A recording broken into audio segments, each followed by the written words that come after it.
does mean there's a tremendous amount of like bullheadedness, and then you add money and big pharma and our crazy, healthcare system into it, and you just really entrench something that's making a lot of people a lot of money, and you don't go after what's actually curative in that way. So that's why it's challenging. Got it. Thank you. Hello and welcome back. I'm delighted to be back in Puerto Rico with my best friends Michelle and Ronda. I'm starting a 3 or 4 day water only fast. If you've been following along with my YouTube channel, you know that I've been fasting a lot. If you haven't, you should check out the 48-hour fast and the 5-day fast. I am going to be doing a bunch of other things while I'm fasting, notably trading movement lessons with Michelle. Movement lessons are a form of gentle somatic practice to get over injury and reorganize patterns of movement. I'm really intrigued by the combination of fasting and doing movement. A project that I am tackling this trip to Puerto Rico is all about cancer. All right, I am measuring blood glucose and ketones 12 hours into the fast. I just took electrolytes, and I'm very curious to see if it sparked my blood glucose and also just what state of ketosis I'm in. Any guesses as to what my blood sugar is going to be, Ronda? I'm going to guess 68. I'm going to guess 85. 12 hours in? Yep. I'm feeling very blood sugar spiky. Oh, interesting. Halfway between? Isn't that 74. Neither one of us knows. Ketones are 0.3. Seems reasonable. 12 hours in. That's about right. So this is fascinating. I just tested my blood sugar 5 minutes ago, 10 minutes ago. It is now 84. I am reacting quite strongly to Element, to this electrolyte drink, which has no sugar, but has stevia as sweetener. So I'm not going to use stevia when I'm fasting because 10 points in 5 minutes. All right. This is the current theory on cancer. My question is, what is the right way to think about cancer?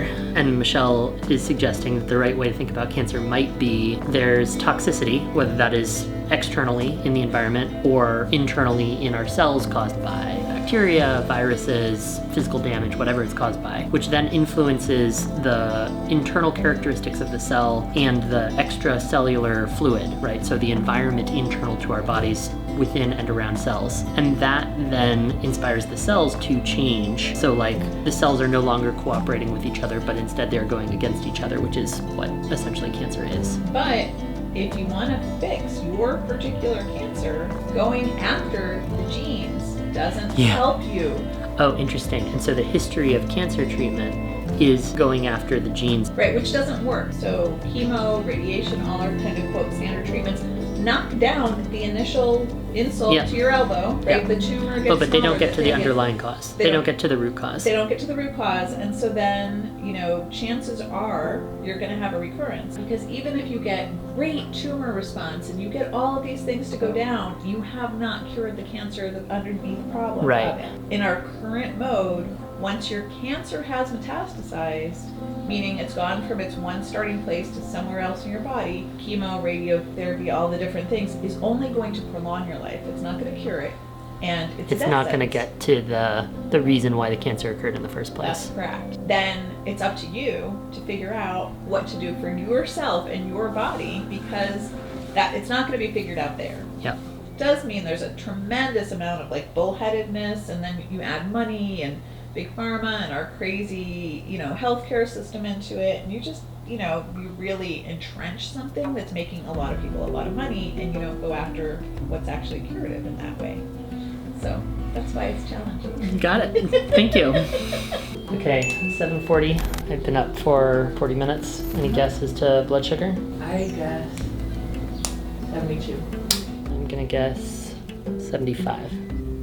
84. Huh? Right, and that's why it's tricky when you've been up for a while, because your blood sugar naturally goes up. Mm-hmm. What's your guess on ketones? 6. 0.6? 0.3. Interesting. Same as last night. All right, I am 30 hours in. I'm a little bit spacey. Last time I took my blood sugar was in the 80s. This morning when I took my blood sugar was similarly 80s, and my ketone levels were 0.3. I've always thought that fasting would be kind of like an agonized state and you would just keep getting worse and worse and worse. And it's not only not that, but it's actually relatively easy. We all know what it feels like to be hungry, at least for a minute or an hour or a day. It's just that state. And there's nothing worse than that. It's really interesting to me that for the month after my 5-day fast, for the first time in my life, I was not itchy for exercise. Still could train, still did train, but did not need to in order to feel good. This food looks so good, Michelle. I'm making salads, not for Robin. I would Robin's like fasting. I would like some salad. Avocado, peppers, Oh. different colors of peppers. Cod liver, your favorite. Yeah, no, not so much. 36 hours in. Ouch. I'm gonna guess 74. Whoa, 61. Cool. 1.2. What's the betting on blood glucose? I think 65. 58. 63. Robin nailed it. Ketones are 1.3. That is interesting. 7 o'clock, 3 days in. What are our guesses about blood sugar? About 60?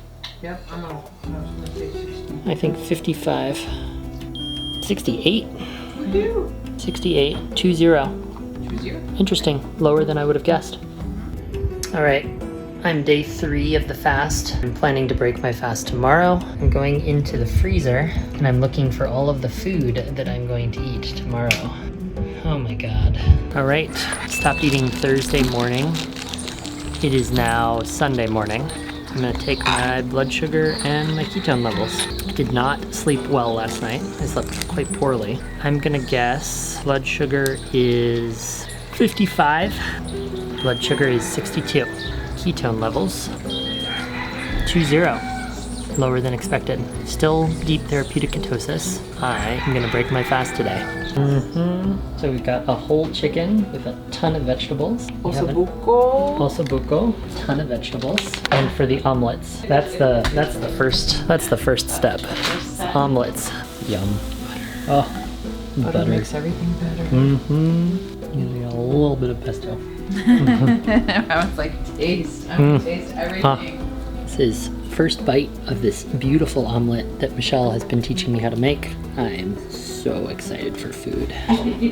Thank you for making me an omelet, love. You are so welcome.